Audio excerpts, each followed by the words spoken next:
Year wise याद रख लेने हैं। अब यहाँ पे देखो नेप्टल जो है 2003 में आया था, ई लर्निंग कंटेंट है। नेप्टल की फुल फॉर्म क्या है, फटाफट फुल फॉर्म लिख दो। और यहाँ पे क्या है, free online video courses, web based sources आपको मिलते हैं। इंजीनियरिंग, साइंस, ह्यूमैनिटीज, अलग अलग IITs, IISCs के टीचर्स जो है बेसिकली वो आपके लिए जो है कोर्सेज या लेक्चर्स डिजाइन करते हैं। फिर 2005 में ये ज्ञान कोश आया था। ये क्या है, ई कंटेंट रिपोजिटरी, ज्ञान कोश। तो ये रिपोजिटरी है, यहाँ पे आपको जो है बहुत सारा मटेरियल मिल जाएगा खुद से पढ़ाई करने के लिए, ओपन एंड डिस्टेंस लर्निंग के लिए भी बहुत हेल्पफुल होता है। EPG पाठशाला 2015 में आया था, इसमें भी ई लर्निंग ही आपके लिए होती है। तो हाई क्वालिटी करिकुलम बेस्ड आपके लिए स्पेसिफिकली डिजाइन किया गया है PG स्टूडेंट्स के लिए, PG पोस्ट ग्रेजुएट स्टूडेंट्स के लिए। तो आपका जब इग्नू वगैरह से आप करते हो ना PG वगैरह ओपन डिस्टेंस मोड से, तो यहाँ पे बहुत सारा कंटेंट आपको मिल जाता है। फिर इसके बाद है हमारे पास 2015 में ही national digital library of India, digital library है, सिंगल विंडो वर्चुअल रिपोजिटरी। आपको बहुत सारे रिसोर्सेज यहाँ पे मिल जाएंगे, article, videos, text book form में। देन 2016 में वर्चुअल लैब्स आया था, जहाँ पे प्रैक्टिकल लर्निंग की यहाँ पे बात थी, साइंस और इंजीनियरिंग डिपार्टमेंट के लिए। सिमुलेशन और वेब एनेबल्ड एक्सपेरिमेंट प्लेटफॉर्म होते हैं। सिमुलेशन मतलब ऐसी एक सिनेरियो क्रिएट किया जाता है जो एक्चुअल हो, बट एक्चुअल नहीं है ना, वर्चुअल है। 2017 में स्वयं आया था e learning platform, massive open online courses, मूक पे बेस्ड है ना। क्लास 9 से PG लेवल तक के हर कोई बच्चा जो है यहाँ पे कोर्सेज भी कर सकता है और उसको सर्टिफिकेट्स भी मिलते हैं, एकेडमिक क्रेडिट भी मिलते हैं, ABC में आपका स्कोर भी काउंट होता है। 2016-17 में स्वयं प्रभा आया था, DTH चैनल, 40 DTH चैनल थे इसके 24/7, और आपका 6 बार जो है टेलीकास्ट होता था, या 6 घंटे की क्लासेस 4 बार टेलीकास्ट होती है, ऐसा कुछ था, मेरे दिमाग से निकल गया। तो रेपिटेशन होती है, जिस मर्जी टाइम आप अपना कंटेंट देख सकते हो। 2017 में NAD आया था, national academic depository, academic record सकता है, डिजिटल डेटाबेस है, आपके एकेडमिक अवार्ड्स का, डिग्रीज, डिप्लोमास एंड सर्टिफिकेट आप रख सकते हो। देन शोध गंगा जो है रिसर्च एंड पब्लिकेशंस के लिए है, शोध गंगा, शोध गंगोत्री, शोध सिंधु इंपॉर्टेंट है, याद रखना।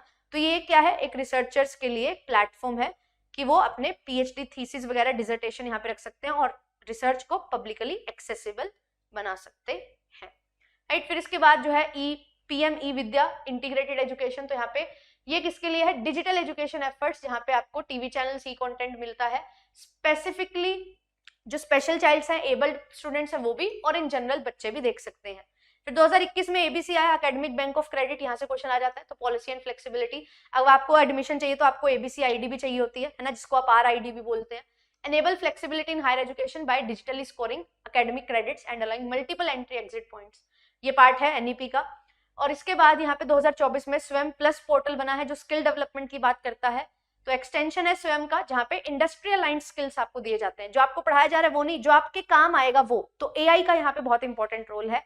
एंड इसके साथ आता है साथी, जो अभी एट प्रेजेंट चल रहा है। तो एग्जाम प्रिपरेशन AI, तो AI बेस्ड प्लेटफॉर्म है जो आपको हेल्प करता है आपके सेल्फ असेसमेंट में, है ना। जैसे आपका कोई इंटरव्यू है तो आपके मॉक इंटरव्यूज कंडक्ट हो जाएंगे, आपका एंट्रेंस एग्जाम है उसके लिए पेपर डिजाइन हो जाएगा, फिर आप उसको दे सकते हो, अपनी परफॉर्मेंस को असेस कर सकते हो।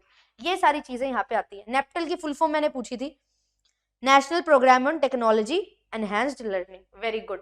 तो ये सारे डिजिटल इनिशिएटिव्स हैं, याद रखिएगा। अभी ऑनगोइंग साथी है, AI का बहुत ज्यादा यूज हो रहा है, तो यहाँ से क्वेश्चन आ सकता है ना। आ तो पीछे से भी सकता है, इस पे भी ध्यान रख लेना।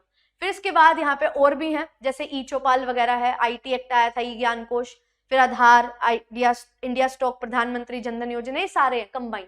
ये पेपर 1 से रिलेटेड है ज्यादा, ये जो है इन जनरल मैंने यहाँ पे लिख दिए हैं, ठीक है। तो ये सारी चीजें, आरोग्य सेतु है, भीम है, उमंग है, ये आता है ना। UPI कब आया था, क्या काम है इसका, DigiLocker, Bharat net, digital India programme, ये सारे मैंने लिख दिए हैं, एक बार रीडिंग लगा लेना, ठीक है, रीडिंग आप लगा लेना। संजीवनी हेल्थ केयर कंसल्टेशंस के लिए है, right. Open market for network for digital commerce, ये जो है स्मॉल बिजनेसेस के लिए है कि वो डिजिटल मार्केट में एंटर कर सके। देन इसके बाद अकाउंट एग्रीगेटर फ्रेमवर्क है, ये क्या है, consent based sharing of financial data, ठीक है, डेटा आप शेयर कर सकते हो अपना फाइनेंशियल डेटा। और ये इंडिया मिशन, ये ऑनगोइंग जो है AI बेस्ड प्लेटफॉर्म है, लैंग्वेज बैरियर ब्रेक कर रहा है। भाषिनी, ये भी इंपॉर्टेंट है, सुनने में आया है, मैंने भी सुना 1-2 बार, तो इस पे भी बहुत काम जो है वो चल रहा है।